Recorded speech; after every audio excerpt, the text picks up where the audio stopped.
Hola de nuevo, proseguimos con los tutoriales sobre este último punto del tema 11. Habíamos visto la política europea de desarrollo regional con sus diferentes fondos y lo que habían supuesto para España desde la entrada de España a la Unión Europea en el año 86. Bien, lo cierto es que hemos recibido mucho dinero, hay que corregir la cifra que os dije, por sumar un poco de cabeza, no eran 33.000 en este último periodo del 14 al 20, son 37.000, casi 400 millones de euros. Más que en el periodo 2007-2013 y seguramente menos que en el 2021 al 27, ¿verdad? ¿Qué ha pasado con todo ese dinero que ha ido llegando? Pues que ha hecho que mejoremos en cuanto a nuestra situación de infraestructuras de transportes, pero no ha hecho que mejoremos en la productividad del mercado laboral. Todos estos fondos de formación y empleo, el Fondo Social Europeo, aunque han servido para hacer cursos, para intentar que sobre todo mejore la situación del empleo juvenil, pues todavía la mano de obra española me temo que en su competitividad está por debajo de la media de muchos otros países de la Unión Europea de nuestro entorno. Tampoco hemos mejorado demasiado precisamente en educación, ni en I+D+I. Y esto es lo que, como os pongo aquí, hace que nuestra convergencia, que ya visteis en el gráfico cómo se había ido acelerando en los años 90 y principios del siglo XX, lo podéis ver aquí otra vez, a partir del año 2005, nada, se frena en seco y se queda en torno a ese 90%. Es verdad que si nos medimos con los 27 países, pues sí que estábamos hasta la crisis, que luego hemos bajado, por encima, ¿no?, de la media de renta por habitante. Pero si nos medimos con los 15, que realmente es con los que más nos tenemos que comparar, pues no. Bien, eso ha sido el resultado de todas estas políticas europeas de ayuda al desarrollo regional, pero nos queda por ver en esta segunda parte de este apartado las específicamente españolas, las políticas estatales de desarrollo regional. Vamos con ellas. El objetivo de estas políticas regionales españolas está claro, es reducir las diferencias que hay, económicas, sociales, de bienestar, de nivel de vida, entre las diferentes comunidades autónomas. Lograr un desarrollo regional más equilibrado y ayudar en ese sentido a las regiones que más lo necesitan.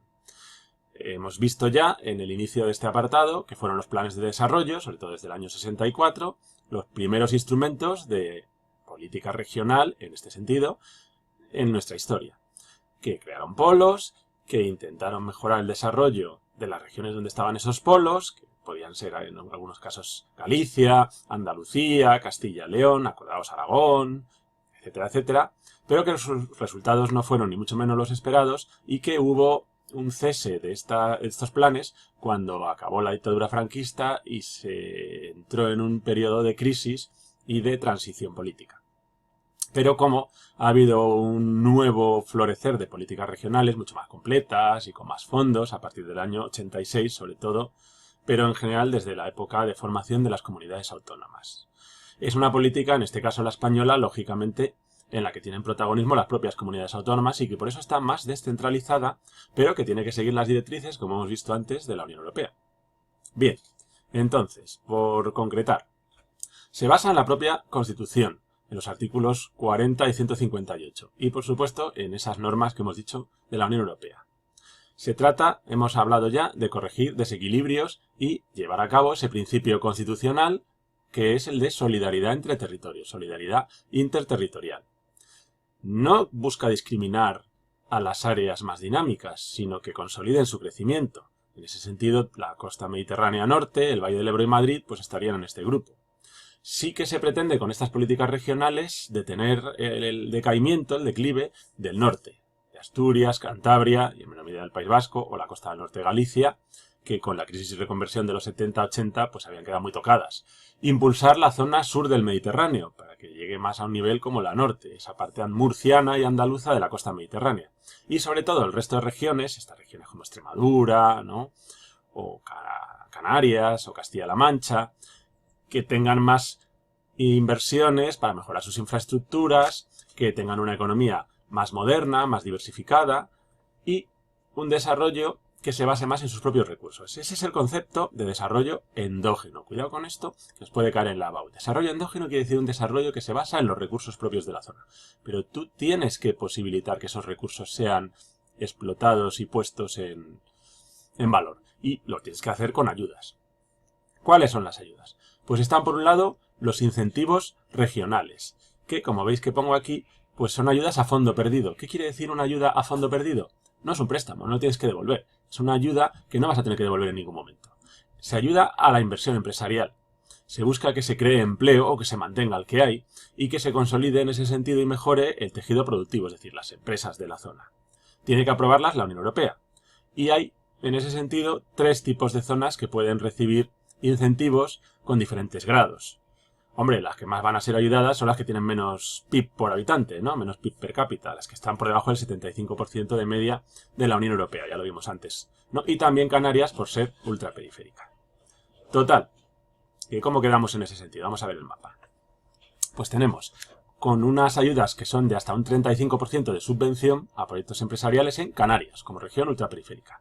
Luego, ¿cuál es la región que está por debajo de ese 75% de media de renta per cápita de la Unión Europea? Extremadura. Luego, esa es la que va a recibir también, después de Canarias, más intensidad, más porcentaje de subvenciones a estos proyectos, hasta el 25%, ¿no? Otras zonas ya que están en una situación mejor, como pueden ser, como veis, Teruel o Soria, ¿no?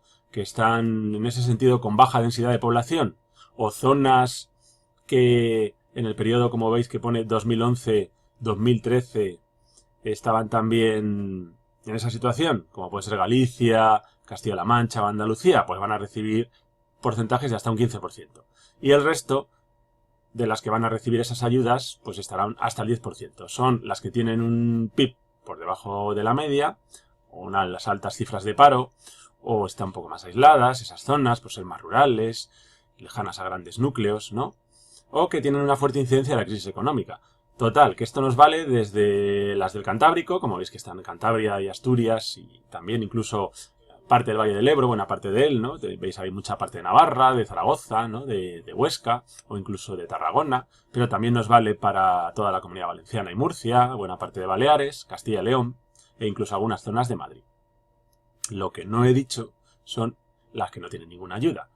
País Vasco, algunas zonas de Navarra, La Rioja, Cataluña o Madrid.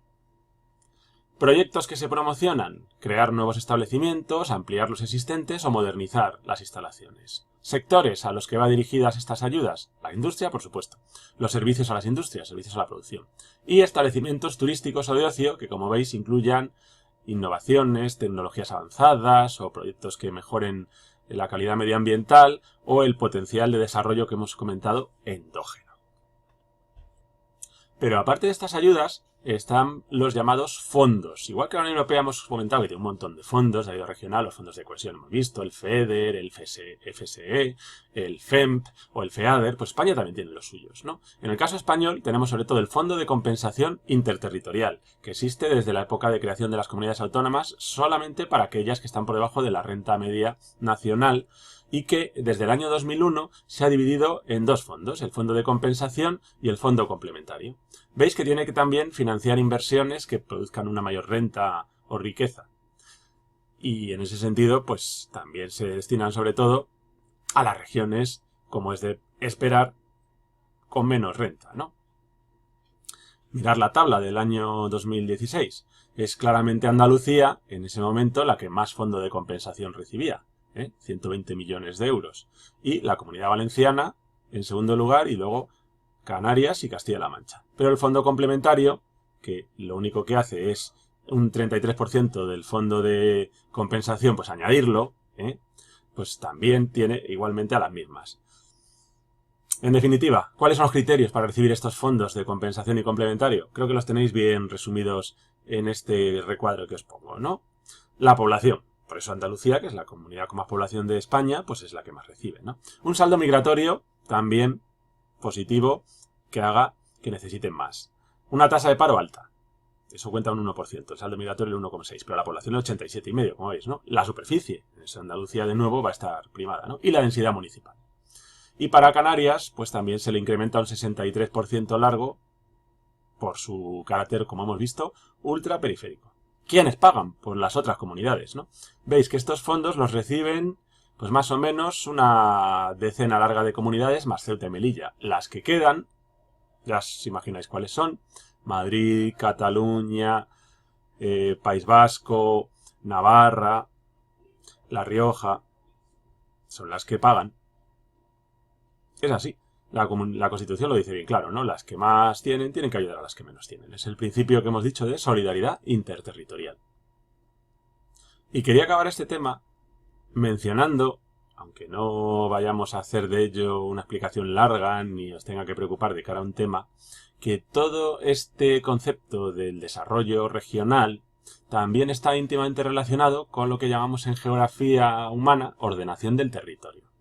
Ordenar el territorio no es más que integrar, cara a las administraciones públicas, todas las políticas sectoriales en un proyecto conjunto, es decir, todas las políticas de medio ambiente, las de infraestructuras y transportes, las agrícolas, las industriales, las de urbanismo, etcétera, en un solo plan, en un solo proyecto que busque un desarrollo más equilibrado, ¿no? Un desarrollo socioeconómico más integral y equilibrado de una zona, que conjugue los dos aspectos o tres que hay que conjugar hoy en día, que son el desarrollo económico, el crecimiento económico, el bienestar social y, por supuesto, la sostenibilidad medioambiental, el mejorar la calidad del medio ambiente. Esta idea de ordenación del territorio como una política integral nace en España en los años 80, de nuevo, ¿no? Y se realiza a partir de diferentes políticas y planes que van de arriba abajo. Entonces tenemos políticas regionales, de planificación integral, ¿no? Con esa idea del desarrollo sostenible siempre presidiéndolas. Equilibrar el desarrollo socioeconómico de las regiones, es decir, que las que están ya más saturadas y más desarrolladas se controlen mejor y potenciar las más atrasadas, y organizar mejor el espacio, el uso del suelo, ¿no? de una zona. En ese sentido, contar con todo a la hora de planificarlo, como es el medio natural, la economía, la población, la calidad de vida y coordinar así todas las políticas. Pero todo esto hay que luego bajar y llevarlo a proyectos más concretos, que son los planes de ordenación del territorio, que implican un análisis y luego una planificación. Así que es toda una jerarquía, ¿no? Hay un marco europeo, un plan europeo de ordenación del territorio. Luego hay un marco nacional, pero ese marco nacional luego se lleva a cabo por medio de planes parciales de ordenación del territorio. Y son los municipios las últimas instancias, en ese sentido los ayuntamientos, ¿no? Son los que hacen los llamados PGO. Ojo que esto puede ser una definición de la EBAU, ¿no? Planes Generales de Ordenación Urbana, municipios urbanos me refiero, ¿no? Que son los instrumentos de planificación y ordenación del territorio para una ciudad. Bien, para acabar del todo con esta explicación, quería añadiros que además de los fondos que estáis viendo de compensación interterritorial y de convergencia, para reducir diferencias o aplicar esa solidaridad de que hemos hablado, está, por supuesto, el gasto público estatal normal, vamos a decirlo así, ¿no? Y quería que, aprovechando esta pequeña explicación que nos ha colgado otro profesor por YouTube, pues os daréis cuenta de que también mediante el impuesto sobre la renta y otros impuestos se trata de compensar, de tratar de ayudar a los más necesitados. Vamos a escucharlo, que son apenas medio minuto. La política redistributiva del Estado. El Estado también colabora a paliar los desequilibrios interterritoriales mediante su política redistributiva basada en el sistema impositivo y el gasto social. El IRPF, por su carácter progresivo en función del nivel de renta, compromete que las personas con mayor nivel de renta contribuyan más. Por tanto, las comunidades con mayor número de residentes de renta alta colaboran más al sostenimiento del estado del bienestar. El gasto social, como el pago de pensiones o de prestaciones por desempleo, también favorece a las comunidades con menor desarrollo, que suelen ser las más envejecidas y con mayor tasa de paro. Por su parte, las prestaciones públicas en sanidad, educación y servicios sociales para asegurar niveles de bienestar equivalentes también favorecen a las comunidades menos dinámicas. Bien, pero no os olvidéis de que tanto los impuestos, el IRPF, como este gasto social del que hablaba este profesor, en general, a la hora de aplicarse, se hacen a personas concretas y por condiciones sociales y económicas concretas. Es decir, no porque sea extremeño, o no porque sea catalán, o no porque sea madrileño, sino porque tiene una renta per cápita menor que la media española. Así que cuando dicen los independentistas catalanes que España nos roba, no señor. Y cuando dicen es que nuestra comunidad se invierte menos porque nos discriminan, no señor. Lo que pasa es que en su comunidad hay más gente que está por encima de la media de la renta per cápita, como pasa con los madrileños, o los vascos, o los navarros. Y en ese sentido, pues es lógico que seamos estas comunidades que he mencionado las que contribuimos más a que otras, donde vive mucha gente con rentas por debajo de la media, pues reciban más dinero. Bueno, era esto, que como veis es un tema muy peliagudo, pero que hemos zanjado yo creo que así. Espero que os haya servido mi explicación. Hasta luego.